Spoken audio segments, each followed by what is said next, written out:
के तहत हम लोग डिस्कस कर चुके थे। आगे आज उसी के दूसरे भाग को लेकर मैं उपस्थित हूँ और उत्तर प्रदेश पीसीएस 2023 प्री और मेंस में जो यूपी स्पेशल हुआ है 400 नंबर का, उसकी अहम भूमिका होने जा रही है। और उसी के तहत आपको इन सब पॉइंटों को, जो कि बहुत बड़ा सिलेबस होता है और हमें उसमें गागर में सागर, मतलब आप समझिए एक गागर में आपको सागर समेटना है। वैसे सागर में गागर होता है ना, जैसे रहीमदास के दोहे आपने सुने हैं, बिहारी के दोहे सुने हैं, है ना, कि सतसैया के दोहरे जो नाविक के तीर देखन में छोटे लगे घाव करे गंभीर। तो उसी तरह आपको इन बड़े मुद्दों में से छोटे छोटे मुद्दे और आपके एग्जाम ओरिएंटेड मुद्दे छांट कर लाना एक ध्रुव कार्य होता है। खैर, उसके लिए हम लोग तैयार हैं। तो बजट की दूसरी श्रृंखला जो यूपी की है उसी को हम करेंगे और ये पीसीएस प्री और मेंस दोनों के लिए, इवन इंटरव्यू के लिए भी, तीनों के लिए रामबाण औषधि है। तो अब जो कुछ भी आप पढ़ रहे हैं वो प्री मेंस एक साथ पढ़ रहे हैं, चाहे वो 14 मई की बात हो, यहाँ से क्वेश्चन मिलने ही मिलने, और चाहे फिर वो मेंस सितंबर में। तो आइए देखते हैं जो दूसरा भाग हम लोग शुरू करते हैं। प्रदेश में पर्यटन को बढ़ावा देने एवं जन सामान्य को यातायात की सुविधा देने के उद्देश्य से अंतर्राष्ट्रीय अंतर्राज्यीय मार्गों का विकास, जिसके क्रम में 1024 किमी लंबाई की 87 सड़कों से 75 सड़कों निर्माण पूरा किया गया। साथ ही मुख्यमंत्री समग्र ग्राम विकास योजना के तहत 181 राजस्व ग्रामों में सड़क निर्माण किया गया। इसके तहत मुख्यमंत्री समग्र ग्राम विकास योजना, याद रखें इस बात को। उसके बाद अगला जो है, ग्रामीण क्षेत्रों की सड़कों हेतु 1525 करोड़ रुपए की व्यवस्था की गई है। और बहुत इसमें कोई महत्वपूर्ण पॉइंट नहीं। अगला है, औद्योगिक लॉजिस्टिक पार्क हेतु 4 लेन मार्गों के चौड़ीकरण सुदृढ़ीकरण निर्माण कार्य हेतु 50 करोड़ रुपए की व्यवस्था है। किसके लिए? औद्योगिक और लॉजिस्टिक पार्क हेतु। चलिए अगला पॉइंट देख लेते हैं। सिंचाई एवं जल संसाधन क्या है? उत्तर प्रदेश का कुल भौगोलिक क्षेत्रफल 240.93 लाख हेक्टेयर है। कितना है? 2,40,000 है ना, 240.93 लाख हेक्टेयर, जिसमें से 188.40 लाख हेक्टेयर योग्य भूमि कृषि योग्य है। इसमें से 165.42 लाख हेक्टेयर क्षेत्रफल पर कृषि कार्य होता है। प्रदेश में 75,090 किलोमीटर लंबी नहर प्रणालियां, कितनी? 75,090 किलोमीटर लंबी नहर प्रणालियों से 34,316 राजकीय नलकूप, 29 पंप नहरों, 252 लघु डाल नहरों एवं 69 जलाशयों से लगभग 99 लाख हेक्टेयर क्षेत्र में सिंचाई की सुविधा उपलब्ध कराई जा रही है। बहुत महत्वपूर्ण आंकड़े हैं आपके लिए। और अगला है, इसमें जो महत्वपूर्ण हो सकता है, विगत 5 वर्षों में लगभग 7,426 किलोमीटर लंबाई की नहर पटरियों को गड्ढा मुक्त और नवीनीकरण किया गया है। प्रदेश के विभिन्न 62 जनपदों में 2100 नवीन राजकीय नलकूपों का निर्माण करवाया गया है। कितने? 2100। और जो प्रदेश के विभिन्न 30 जनपदों के डार्क जोन में स्थित 569 असफल राजकीय नलकूपों का पुनः निर्माण कार्य करवाया गया है। 2023-24 के बजट में बाढ़ नियंत्रण एवं जल निकास हेतु 2803 करोड़ रुपए की बजट व्यवस्था प्रस्तावित है, बाढ़ नियंत्रण जल निकास हेतु। अगला, और जो इसमें बहुत महत्वपूर्ण हो सकता है, वर्ष 2022-23 में जल जीवन मिशन के तहत राज्य सरकार द्वारा 19,500 करोड़ रुपए का बजट प्रस्तावित किया गया था, जबकि 2023-24 में बढ़ा करके 25,350 करोड़ रुपए का बजट है जल जीवन मिशन के लिए। याद रखें इस बात को। वर्तमान में प्रदेश में 9 एयरपोर्ट क्रियाशील है, 80 गंतव्य स्थानों के लिए एयर सर्विस उपलब्ध है। कितने? 9 एयरपोर्ट मतलब क्रियाशील है। प्रदेश में 3 अंतर्राष्ट्रीय एयरपोर्ट क्रियाशील है, 2 जेवर और अयोध्या में बनना। इस प्रकार कुल 5 अंतर्राष्ट्रीय एयरपोर्ट राज्य में हो जाएंगे, यूपी में। जो भारत में सर्वाधिक अंतर्राष्ट्रीय एयरपोर्ट किसी एक राज्य में होंगे, किसमें होंगे? यूपी में। 3 अभी कौन कौन से हैं? लखनऊ चालू है, बनारस चालू है, कुशीनगर चालू है, और उसके बाद जेवर और अयोध्या। कुल मिला के 5 इंटरनेशनल एयरपोर्ट यूपी में हो जाएंगे। जेर एयरपोर्ट में रनवेज की संख्या 2 से बढ़ाकर 5 की जाएगी। याद रखें इस बात को। अलीगढ़, आजमगढ़, मुरादाबाद, श्रावस्ती, चित्रकूट, सोनभद्र में निर्माण कार्य चल रहा है एयरपट्टी के लिए। तो आने वाले वर्षों में प्रदेश में कुल 5 अंतर्राष्ट्रीय तथा 16 घरेलू एयरपोर्ट हो जाएंगे। कितने हो जाएंगे? 21 एयरपोर्ट। 5 अंतर्राष्ट्रीय हो जाएंगे और 16 घरेलू, कुल 21 एयरपोर्ट क्रियाशील हो जाएंगे यूपी में। ध्यान रखना। हमारे पंखों पे कौन विराम लगा सकता है जब हमें नियत से उड़ने का वरदान मिला? क्या बात कही है? हमारे पंखों पे कौन विराम लगा सकता है जो हमें नियत से उड़ने का वरदान मिला है? ऊर्जा वर्तमान में जिला मुख्यालय पर 24 घंटे, तहसील मुख्यालय पर 20 से 22 घंटे और गांवों को 18 से 20 घंटे बिजली दिए जाने का रोस्टर निर्धारित है, आप ये जानते हैं। और 2017-18 से अब तक कुल 1,21,324 मजरे विद्युतीकृत किए जा चुके हैं। प्रधानमंत्री सहज बिजली हर घर योजना यानी कि सौभाग्य योजना, प्रधानमंत्री सहज बिजली हर घर योजना सौभाग्य के तहत गरीब परिवारों को निःशुल्क और अन्य ग्रामीण परिवारों को 50 रुपए की 10 मासिक किस्तों में बिजली कनेक्शन देने की सुविधा दी गई है। यानी कि जो गरीब परिवार है उनको निःशुल्क, जो अन्य परिवार हैं उनको मात्र 500 यानी 50 रुपए की किस्त 10 महीने में बिजली कनेक्शन देने की सुविधा दी गई। और इस योजना के तहत 62.18 लाख इच्छुक घरों को विद्युत संयोजन दिए जा चुके। कितने? 62.18 लाख। कृषि कार्यों हेतु 11 kV कृषि गैर कृषि ग्रामीण फीडरों के पृथक्करण योजना लक्षित की गई है। और जो नई बन रही योजना है, कहाँ? घाटमपुर, ओबरासी व जहारपुर से ऊर्जा निकासी होगी। वर्ष 2019-20 में औसतन उत्पादन उपलब्धता 3,766 मेगावाट प्रति दिन थी। वर्ष 2020-21 में औसत उत्पादकता 3,816 मेगावाट प्रति दिन था, है ना। और 2021-22 में कितनी हो गई है? 3,998 मेगावाट प्रतिदिन रही, यानी कि लगातार बढ़ती जा रही है। 2x660 मेगावाट जवाहरपुर तापी परियोजना, 2x660 मेगावाट ओबरासी तापी परियोजना और 1x660 मेगावाट पनकी तापी परियोजना का आगामी बजट वर्ष में प्रारंभ होना लक्षित कर दिया गया है। चलिए आगे बढ़ लेते हैं। और बुंदेलखंड में स्थापित की जाने वाली सौर ऊर्जा परियोजनाओं से विद्युत निकासी के लिए केंद्र सरकार द्वारा जर्मनी की संस्था KfW की सहायता से ग्रीन एनर्जी कॉरिडोर परियोजना के अंतर्गत पारेषण तंत्र के निर्माण हेतु 1554 करोड़ रुपए की व्यवस्था प्रस्तावित है। इस परियोजना को 3 वर्षों में पूर्ण किया जाएगा, याद रखें इस बात को। और विद्युत वितरण क्षेत्र की कुशलता एवं क्षमता वृद्धि हेतु केंद्र सरकार की सहायता से रिम डिस्ट्रीब्यूशन सेक्टर स्कीम प्रारंभ की गई, जिसके लिए 6500 करोड़ रुपए की व्यवस्था है। यानी कि विद्युत प्रकाश और शक्ति का स्रोत है और इसके अभाव में अगर अंधकार में समाज शून्य हो सकता है, अगर शून्य, लेकिन ये लगातार ऊर्जा पर ध्यान दे रही है। इस चमन को कभी सहरा नहीं होने दूंगा, मर मिटूंगा मगर ऐसा नहीं होने दूंगा, जब तलक भी मेरी पलकों पे दिए हैं रोशन, अपनी नगरी में अंधेरा नहीं होने दूंगा। खैर, अब एक अगला महत्वपूर्ण पॉइंट, उत्तर प्रदेश सौर ऊर्जा नीति 2022 प्री में दोनों टॉपिक। क्रियान्वयन 317 करोड़ रुपए की व्यवस्था प्रस्तावित है। यूपी सोलर एनर्जी 2022 नीति के अंतर्गत 5 वर्षों में 22,000 मेगावाट विद्युत उत्पादन क्षमता का लक्ष्य रखा गया है। यानी कि अगले 5 वर्षों में 22,000 मेगावाट विद्युत उत्पादन होगा सौर ऊर्जा से। इसमें क्या क्या है कि सरकारी एवं निजी भवनों से 6,000 मेगावाट, सरकारी एवं निजी भवनों से 6,000 मेगावाट और सोलर रूफटॉप संयंत्रों से 14,000 मेगावाट तथा 200 मेगावाट क्षमता पीएम कुसुम योजना, यानी कि कुल 22,000 होगा। कितनी? 14, 6, 20 और 2, 22, जिसमें 6,000 मेगावाट किससे आएगी?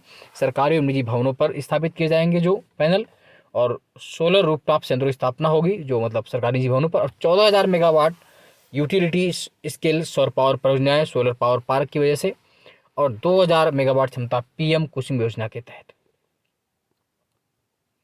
उत्तर प्रदेश राज्य जैव ऊर्जा नीति 2022 भी क्रियान्वित की जाएगी, जिसके लिए 45 करोड़ रुपए दिए गए हैं। यूपी राज्य जैव ऊर्जा नीति, यह नीति आगामी 5 वर्ष तक प्रभावी रहेगी, आने वाले 5 वर्षों तक। नीति के तहत कृषि अपशिष्ट, पशुधन अपशिष्ट, चीनी मिलों से प्रेस मड, नगर पालिका के ठोस अपशिष्ट इत्यादि जैसे विभिन्न जैव अपशिष्टों का उपयोग compressed biogas plant, biocoal pellets और ब्रिकेट्स, बायोडीजल, बायोएथनॉल की स्थापना के लिए निवेश को प्रोत्साहित किया जाएगा। प्रदेश के लघु एवं सीमांत कृषकों को सिंचाई हेतु अनुदान पर सोलर पंप स्थापित कर लाभान्वित किया गया है। इस योजना के अंतर्गत लगभग 29,652 सोलर पंपों की स्थापना कराई जा चुकी है। प्रदेश के विभिन्न ग्रामों के गरीब परिवारों घरों में प्रकाश, पंखे एवं मोबाइल चार्जिंग की सुविधा हेतु 1.93 लाख सोलर पावर बैंक संयंत्रों की स्थापना की गई है। आवास एवं शहरी योजना की बात कर लें, प्रधानमंत्री आवास योजना शहरी के तहत 76 परियोजनाओं में लगभग 48,276 भवन निर्मित किए जा चुके हैं, ये भी याद रखें। कानपुर मेट्रो रेल परियोजना हेतु वित्तीय वर्ष बजट 2023-24 में 585 करोड़ रुपए, जबकि आगरा मेट्रो के लिए 465 करोड़ रुपए दिए गए हैं। दिल्ली गाजियाबाद मेरठ कॉरिडोर के लिए जो रैपिड ट्रांजिट सिस्टम बन रहा है उसके लिए 13,306 करोड़ रुपए की। साथ ही बनारस, गोरखपुर, अन्य शहरों में मेट्रो रेल परियोजना के क्रियान्वयन 100 करोड़ रुपए की व्यवस्था का प्रस्ताव है। मुख्यमंत्री शहरी विस्तारीकरण या नए शहर प्रोत्साहन योजना है 3000 करोड़ रुपए की व्यवस्था। मुख्यमंत्री शहरी विस्तारीकरण या नए शहर प्रोत्साहन योजना है 3000 करोड़ रुपए की व्यवस्था का प्रस्ताव। गोरखपुर नगर स्थित गोरधुइया नाला एवं रामगढ़ ताल के जीर्णोद्धार हेतु 650 करोड़ से अधिक की रुपए व्यवस्था है। अमृत योजना के तहत प्रदेश में कुछ जलापूर्ति एवं सीवरेज की कुल 282 परियोजनाएं, जिनकी कुल लागत 11,056 करोड़ रुपए में से पूर्ण की गई। स्वच्छ भारत मिशन नगरी 1.0 के तहत प्रदेश के 75 नगरीय निकायों में से 89,21,000 टन लेगेसी वेस्ट एकत्रित था, जिसमें से 51,21,000 टन के लेगेसी वेस्ट का निस्तारण कर दिया गया है। ये बहुत अच्छी बात थी। महाकुंभ मेला 2025 जो यूपी में होगा, प्रयागराज में, का भव्य आयोजन विश्व स्तरीय सुविधाओं के साथ किया जाना है, जिसकी तैयारी प्रारंभ कर दी गई है ना। वर्ष 2022-23 में प्रावधानित 621.55 करोड़ रुपए के सापेक्ष आगामी बजट में 2500 करोड़ रुपए की व्यवस्था प्रस्तावित है। इस बजट में कान्हा गौशाला एवं बेसारा पशु आश्रय योजना के तहत 2023-24 के बजट में 100 करोड़ रुपए की बजट व्यवस्था प्रस्तावित है। और नगर विकास विभाग की नगरीय सड़कों के लिए 500 करोड़ रुपए दिए गए। साथ ही महत्वपूर्ण ऐतिहासिक और धार्मिक नगरों के लिए 50 करोड़ रुपए। और प्रदेश के चिन्हित नगर निकायों, बहुत महत्वपूर्ण पॉइंट ध्यान सुनिएगा, प्रदेश के चिन्हित नगर निकायों को आकांक्षी नागर निकाय के रूप में विकसित, जिस तरह से आकांक्षी डिस्ट्रिक्ट होता है उसी तरह आकांक्षी नगर निकाय के रूप में विकसित करने हेतु आधारभूत संरचना के विकास हेतु आकांक्षी नागर योजना 100 करोड़ रुपए की प्रस्तावित की जाएगी। आकांक्षी नागर योजना, है ना। और अगला अगर बुंदेलखंड विशेष योजना है 600 करोड़ रुपए। पूर्वांचल की योजनाओं के लिए 525 करोड़ रुपए। और इसमें कोई महत्वपूर्ण पॉइंट नहीं है। श्यामा प्रसाद मुखर्जी रर्बन मिशन योजना का उद्देश्य गांवों के मूल स्वरूप को बनाए रखते हुए ग्रामीण क्षेत्रों में शहरी सुविधाओं को उपलब्ध कराकर ग्रामीण क्षेत्र से शहर की तरफ पलायन को रोकना है।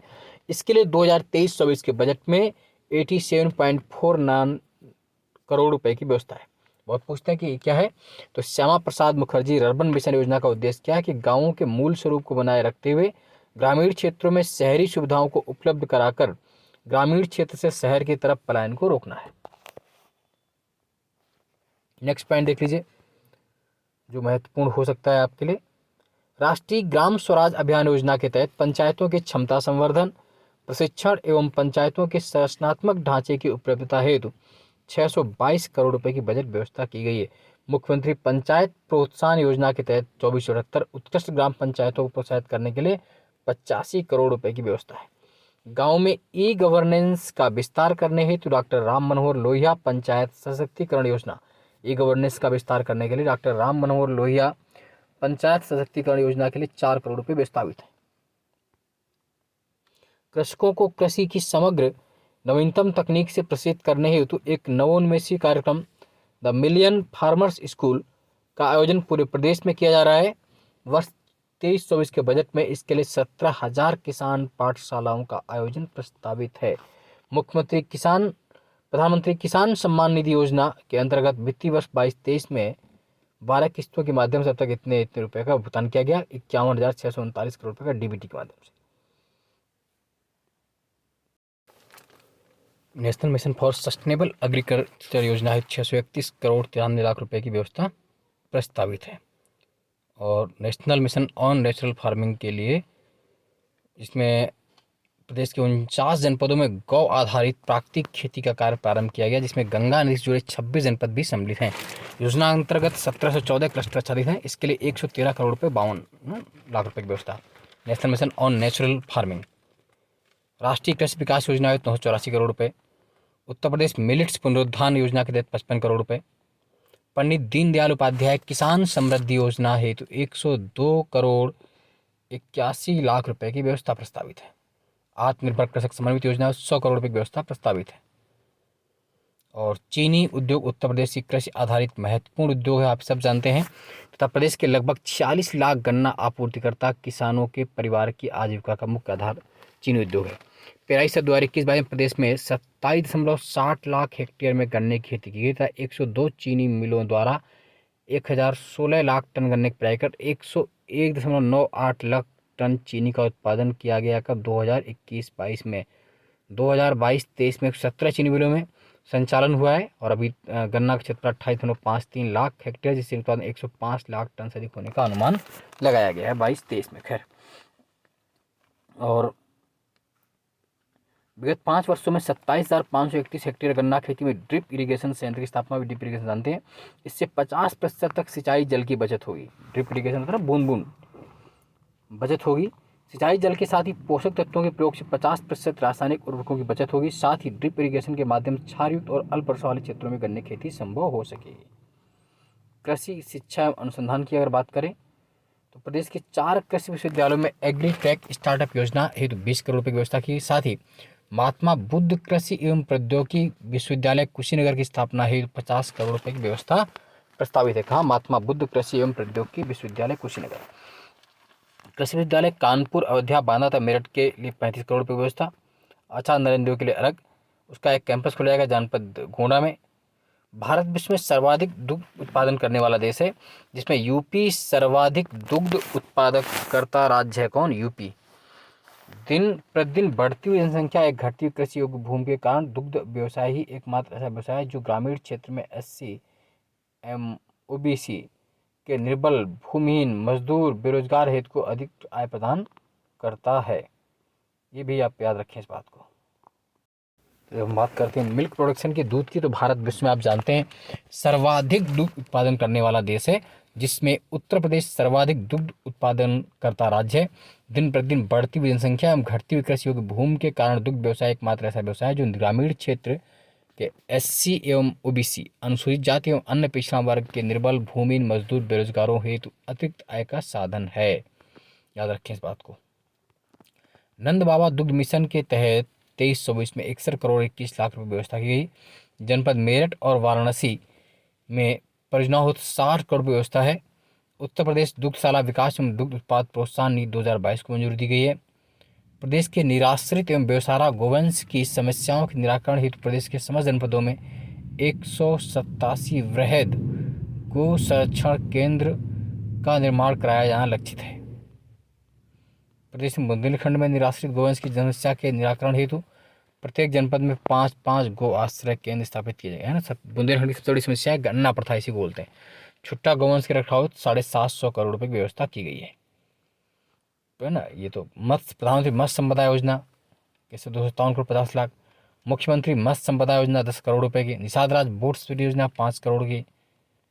प्रधानमंत्री सूक्ष्म खाद्य उद्योग उन्नति योजना 741 करोड़ रुपये की। इस तरह की लगातार ये सहारनपुर में centre of excellence for Honey की स्थापना के लिए 10 करोड़ रुपये। और ठीक है, तो आज के लिए इतना ही करेंगे, बाकी नेक्स्ट टाइम पे करेंगे। तो आप याद रखेंगे इन बातों को, ठीक है। लगातार जुटे रहिए। जय हिंद, जय भारत, धन्यवाद।